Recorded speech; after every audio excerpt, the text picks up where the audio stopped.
कि इस साल कनाडा में सर्दी कुछ ज्यादा ही लंबी हो गई है। मार्च गुजर गया, अप्रैल आ गया, लेकिन मौसम वैसा ही ठंडा है। बर्फ भी कहीं कहीं अभी तक मौजूद है और लोग कह रहे हैं, भाई इस बार तो सर्दी खत्म ही नहीं हो रही। ये सिर्फ एक एहसास नहीं है, इसके पीछे कुछ बड़ी वजहें हैं और शायद ये एक बड़े बदलाव की निशानी भी है। आज हम आसान तरीके से समझेंगे ये सर्दी लंबी क्यों हुई, क्या सच में मौसम बदल रहा है, इसके असर क्या हैं और हमें क्या करना चाहिए। सबसे पहले बात करते हैं पोलर वॉर्टेक्स की।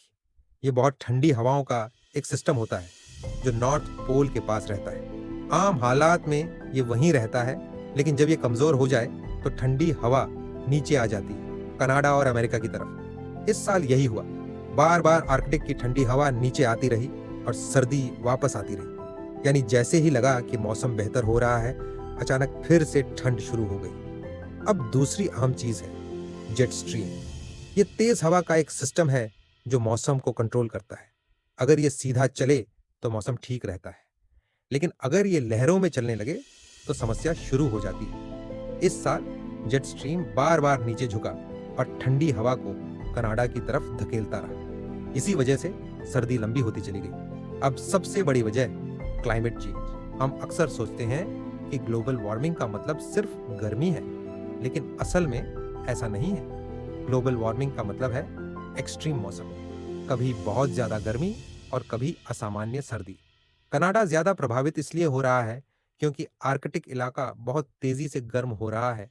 इससे पोलर वॉर्टेक्स कमजोर हो जाता है, जेट स्ट्रीम असंतुलित हो जाता है और मौसम बदलने लगता है। अब सोचिए इसका असर क्या है। सबसे पहले रोजमर्रा की जिंदगी।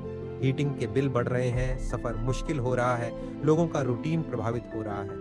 फिर अर्थव्यवस्था पर असर। फसलों का समय बदल रहा है, खाने पीने की चीजें महंगी हो सकती हैं, कृषि प्रभावित हो रही है और पर्यावरण पर असर।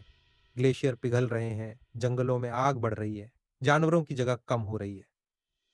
सबसे अहम बात, ये सब अभी शुरुआत है। अब सवाल है हमें क्या करना चाहिए। हम छोटे कदम उठा सकते हैं। बिजली और गैस का इस्तेमाल कम करें, जहां मुमकिन हो पब्लिक ट्रांसपोर्ट इस्तेमाल करें, गाड़ी कम चलाएं, पेड़ लगाएं, प्लास्टिक का इस्तेमाल कम करें और सबसे जरूरी जागरूकता। लोगों को बताएं, समझाएं कि ये समस्या असली है, क्योंकि सच ये है, मौसम बदल रहा है, दुनिया बदल रही है और हमें भी बदलना होगा। कनाडा की ये लंबी सर्दी सिर्फ एक मौसम नहीं है, ये एक चेतावनी है। अगर हमने आज ध्यान नहीं दिया तो कल बहुत देर हो सकती है। अगर आपको ये जानकारी अच्छी लगी हो तो अपनी राय जरूर दें और ऐसी और वीडियो के लिए चैनल को फॉलो करना ना भूलें।